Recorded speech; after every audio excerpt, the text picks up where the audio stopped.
Welcome to episode 108 of Enter the Mind podcast, the most real talk, no nonsense podcast on the empowering of the mind.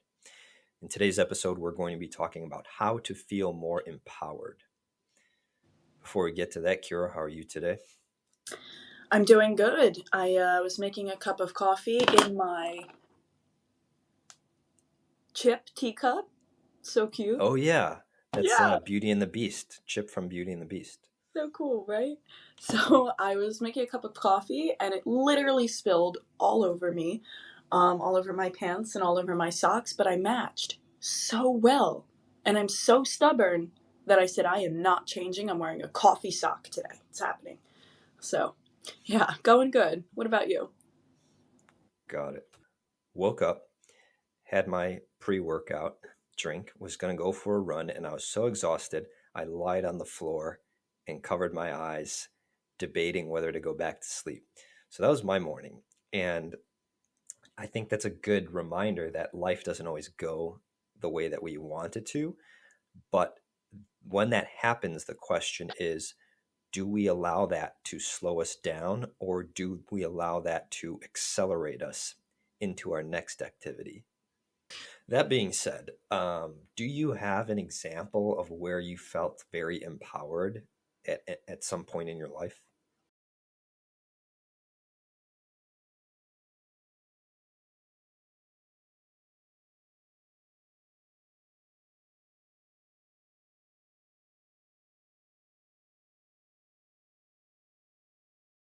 I want to bring up a recent event, and that was making the decision to go to anger management classes. Yeah, my anger is just getting a little crazy, and for me to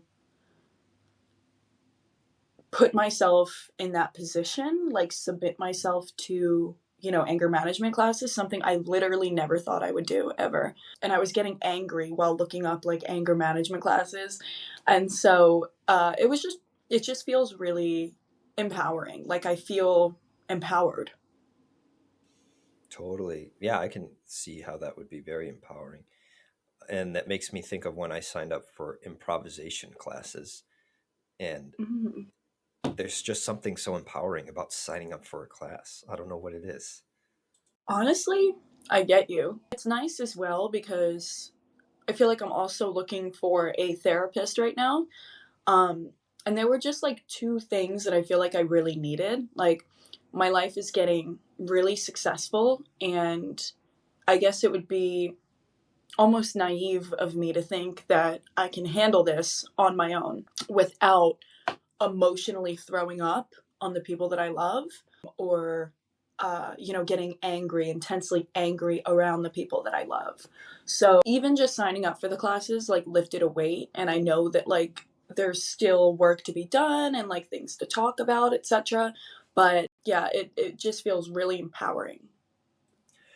Do you think it's about growth? Because I thought about growth when you were saying that your life is going very well now. You're reaching new levels of success, and it almost seems like your personal evolution has to keep up with that, and you have to reach that new level, that new version of Kira to that's needed to live that new level of success. Yeah. Yeah, agreed. I don't feel empowered when there's so much success swirling around me and I can't seem to, you know, like handle it all and handle my anger at the same time, and be in a happy relationship at the same time and run my business at the same time. It's like I need, to feel that I need to feel supported, and I need to feel like, I don't know, like there's nothing unempowering about getting the help that you need to move forward. Yeah, I see what you mean.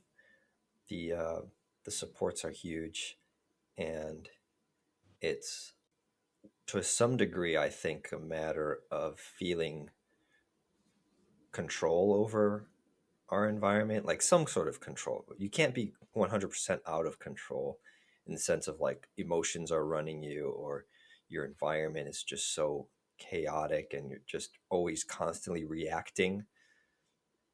And to sign up for a class and to work on yourself in some way or another to me is a proactive step. And it's almost like you can't be both proactive and reactive. Like at the minute you do something proactive to improve your situation, you're moving the needle away from reactivity, 100% reactivity, and you're moving towards proactivity. It reminds me of when I spilled my coffee this morning. God, I was so fucking pissed. Got up early. I did my makeup to be on my podcast. And I put on my beautiful matching outfit. I have like 10 minutes before the podcast. I was ready to write my, my goals that I have. And then my coffee spills all over me and all over the floor. And I'm like, I don't know who the fuck just sent me that energy, but y'all need to fucking relax because I have a fucking life to live, right? And then I calmed down and I made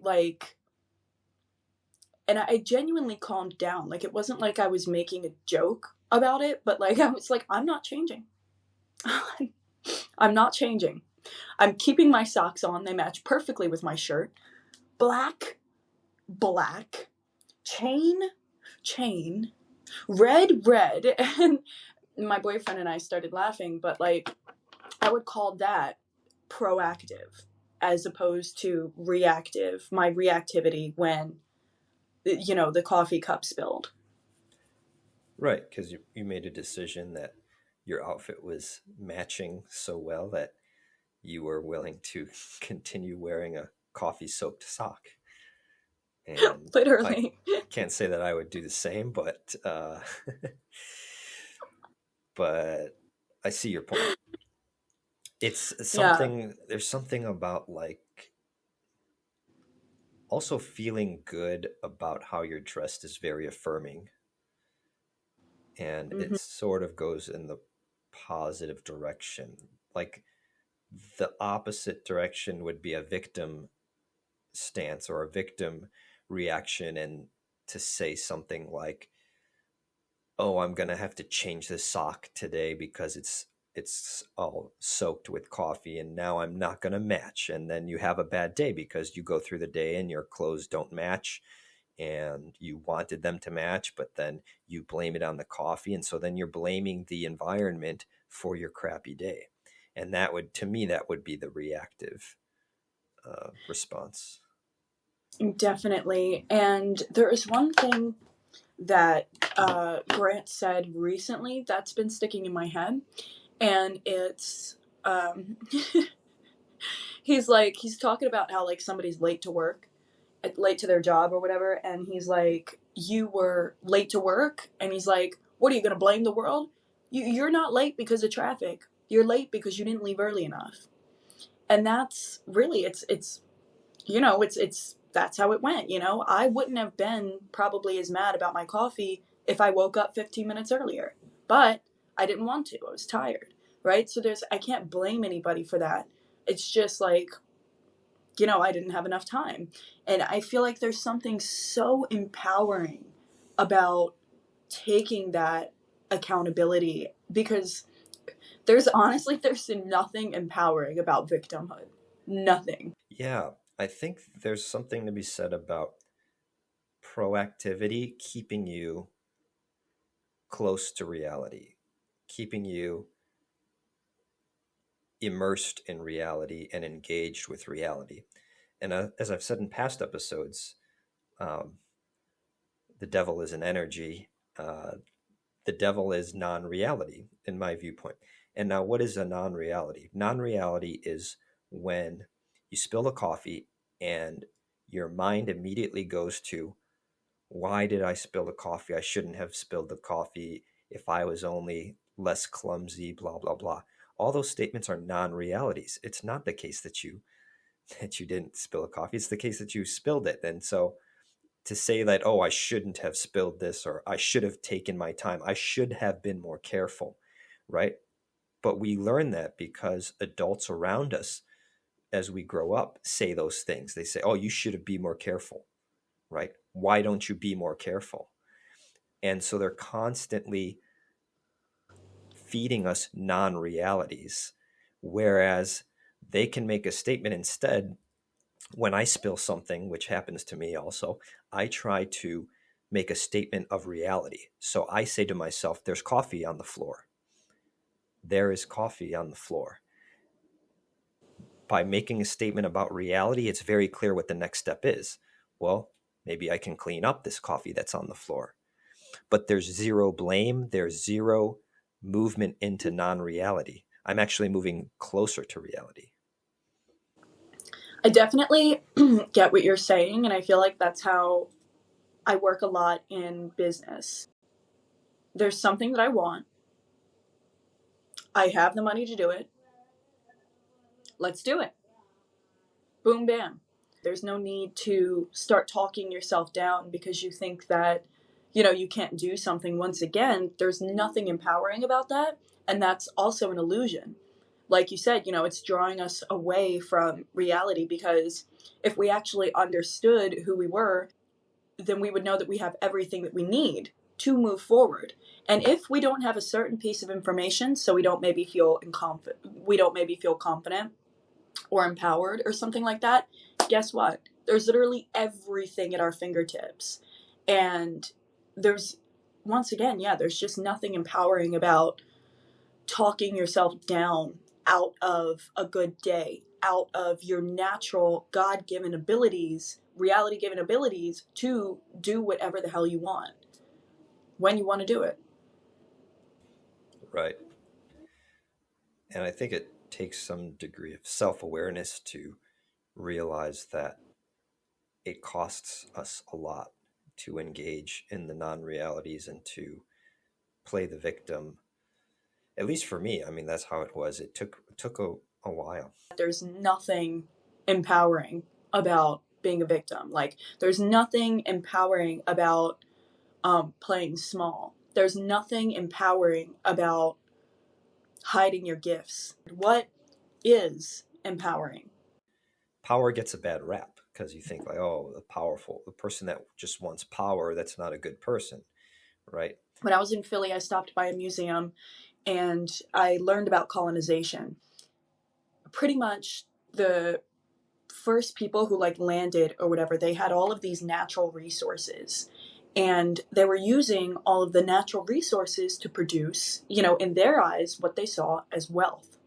So when their wealth wasn't enough anymore, they decided to enslave people and be like, work, work, work. We need more wealth, right?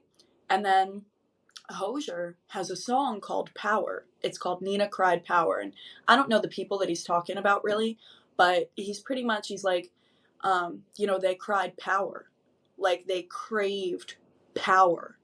And it's like, there's, yes, it's great to be empowered. But when you kind of hit that mark where you kind of run into, I don't know, like fear or something, like it winds up becoming less empowering. I don't feel empowered because I'm addicted to wealth. So then, how would you describe empowerment or power? I think I would describe empowerment as being able to have humility, being able to admit when you're wrong. It's so easy to get obtained, by your possessions and by money. I mean, Marina has a song and she's like, if you're not very careful, your possessions will possess you.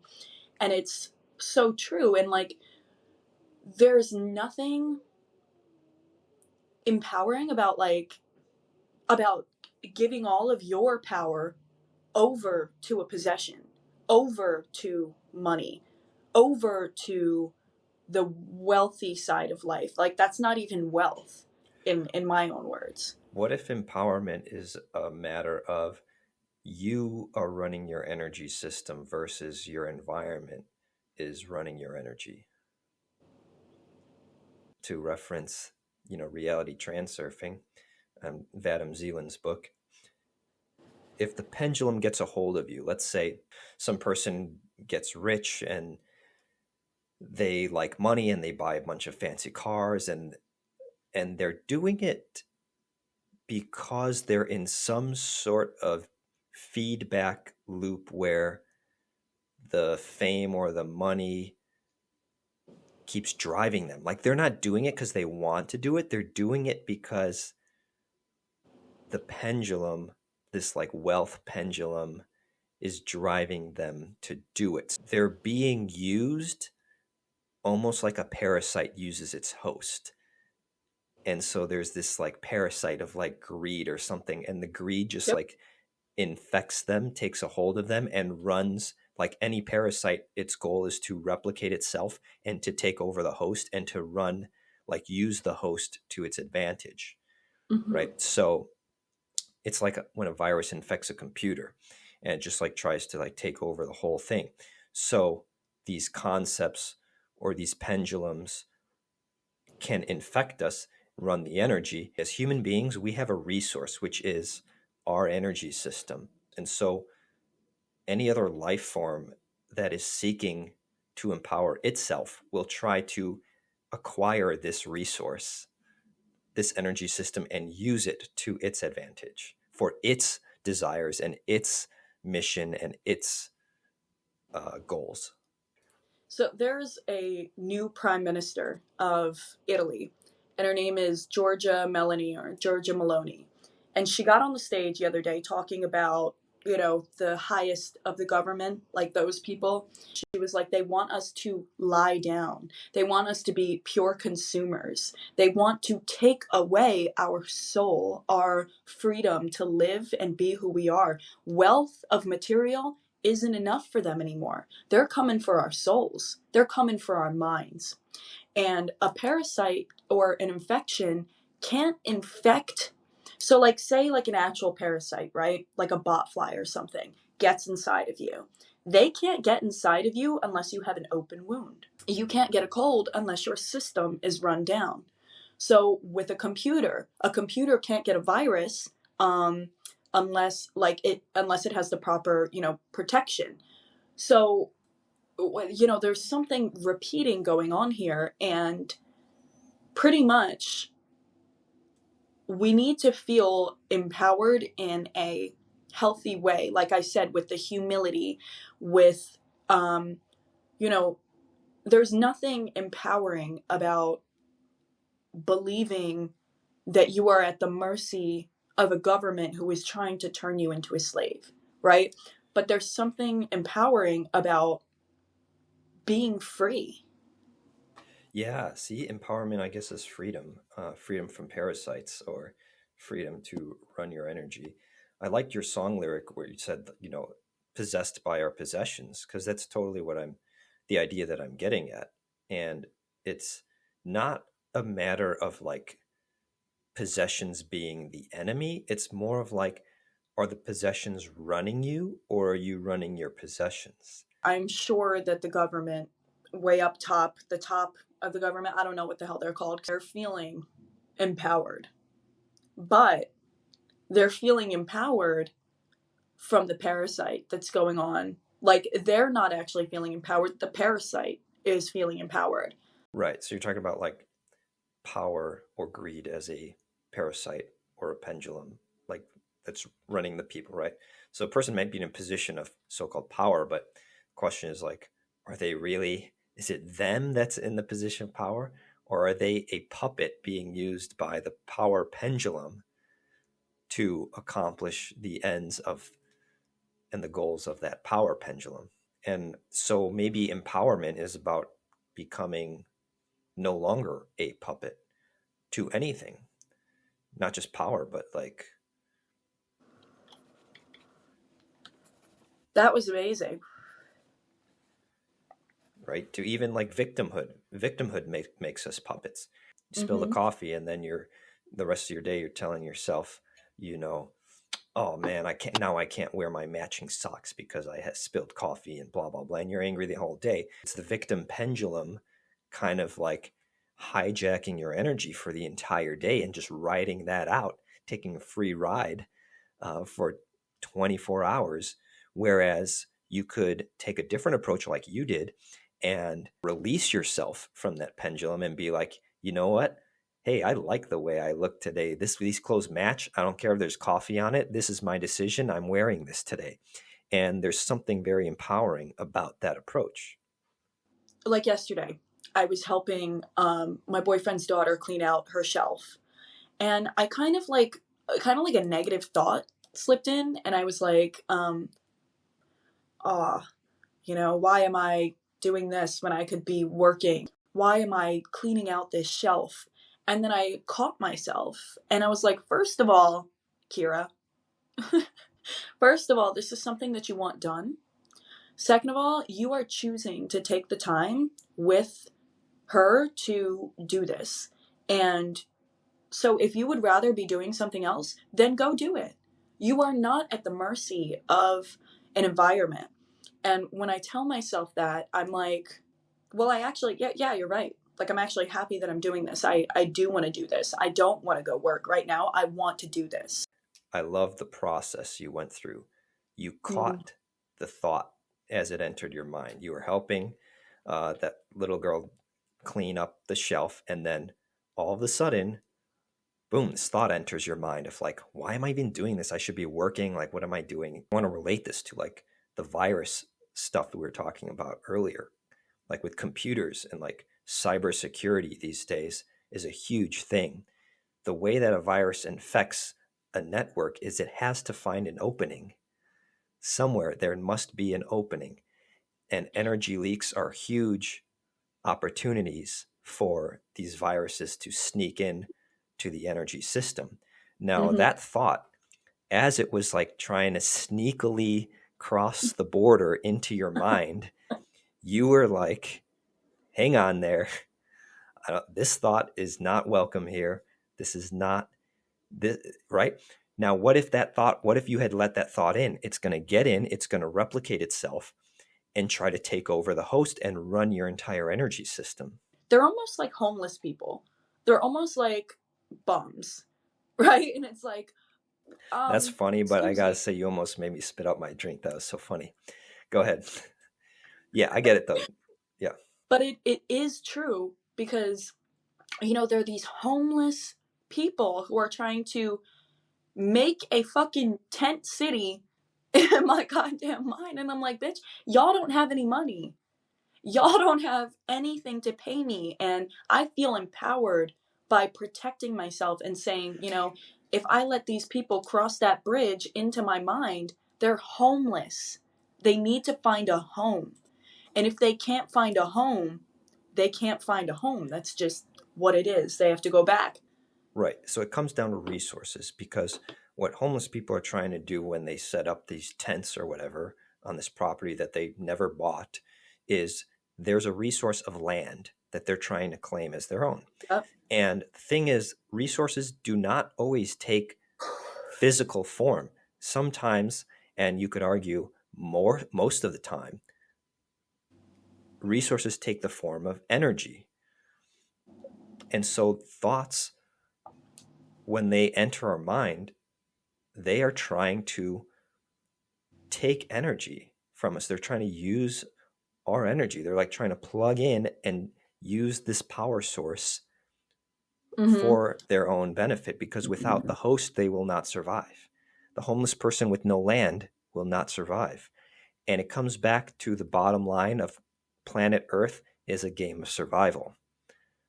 And the mind is nothing different than the physical world of people competing for food, for land, for shelter.